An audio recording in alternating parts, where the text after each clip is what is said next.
সাংবাদিক ভাইয়েরা দেখেন এখানে পর্যন্ত কিভাবে থাকে। আমি হুমায়ুন বলছি, বঙ্গবন্ধু যুবদলের সাংগঠনিক সম্পাদক থেকে আমি সব আলোচনা করছি। এখনো পর্যন্ত থাকে কিভাবে, এখানে থাকে কিভাবে আপনারা জড়িত, আপনারা এখনো আপনি চারটে করে দাঁড়ান যে জায়গার ভিতরে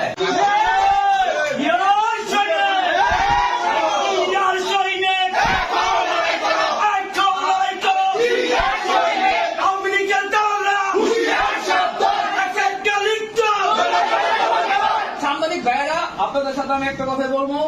আমরা সকালে যে সময় পাপ্পু ভাই আমরা ওখানে বসে চা খাচ্ছি, আমরা দেখছি যে টিনু সাহেব ওসি সাহেব এখানে আসছে, এসে চলে গেছে। যে সময় আমরা খবর পেয়ে এখানে আসলাম, আমরা এখানে ঢুকছি, ঢুকার পরে তাদের সাথে কথা বলছি, তারা আমাদের ঢুকতে দিচ্ছে না। তারপরে ঢুকার পরে আমি যে সময় ঢুকার পরে দেখলাম এখানের ভিতরে এখনো পর্যন্ত শেখ মুজিবুরের ছবি, হাসিনার ছবি, সরেছে হাসিনার ছবি এখনো পর্যন্ত প্রতিটা দেওয়ালে লাগানো। পরে আমি উদ্যোগ নিয়ে আমার বন্ধু ভাইবাদের নিয়ে সবকটা ছবি নামাইছি, এমন ভাঙচুর করছি। এখনো পর্যন্ত এখানে বঙ্গবন্ধুর ছবি, হাসিনার ছবি থাকে কিভাবে? দেখেন আমরা এটা প্রশাসনের কাছে দৃষ্টি আকর্ষণ করতেছি, যেটা সুন্দরভাবে একটা বিচার আওতা না হোক। আর যারা এখানে মুক্তিযোদ্ধার সাইনবোর্ড লাগায় বসে আছে, তারা কিন্তু এই দেশের নাগরিক পরিচয় দিচ্ছে, তারা এই দেশের নাগরিক না, তারা হচ্ছে হাসিনা দূষণ, তারা হচ্ছে আওয়ামী লীগের দালাল, তারা হচ্ছে ইন্ডিয়ার দালাল। তাদের বিরুদ্ধে ব্যবস্থা না হোক আর এই অফিসটা বন্ধ থাকবে, সাংবাদিকদের অফিসটা বন্ধ থাকবে। আর এখানে যে পরিচয় দিচ্ছে সে কমান্ডার, সে কিন্তু হাসিনা দালাল।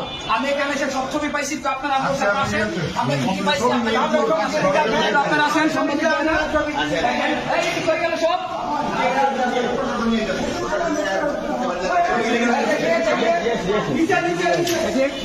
আপনারা নিচে ভিডিওটা দেখেন।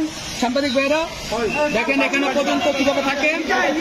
আমি হুমায়ুন বলছি, বঙ্গবন্ধু যুবদলের সাংগঠনিক সম্পাদক থেকে আমি সব আলোচনা করছি। এখনো পর্যন্ত থাকে কিভাবে, এখানে মতো বঙ্গবন্ধু ছবি সব এখানে ভিতরে আছে।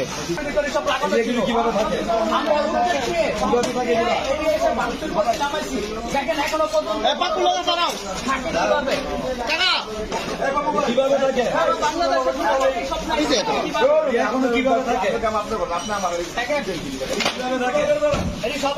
থাকে সবাই নামাইছি, সকালে ভাঙচুর করছি, কিভাবে এখনো পর্যন্ত আর অফিস বলে ছবিটি এখনো বন্ধ থাকে কিভাবে? তারা আমাদের বাধা দিচ্ছে ছবিটি ভাঙার জন্য। তারপর আমরা সবাই মিললে এককভাবে উদ্যোগ নিয়ে সব ছবিটি নিচে নামাইছি, এবং যারা ছিল সব নিচে নামে ভাঙচুর করে এখানে বন্ধ রাখছি।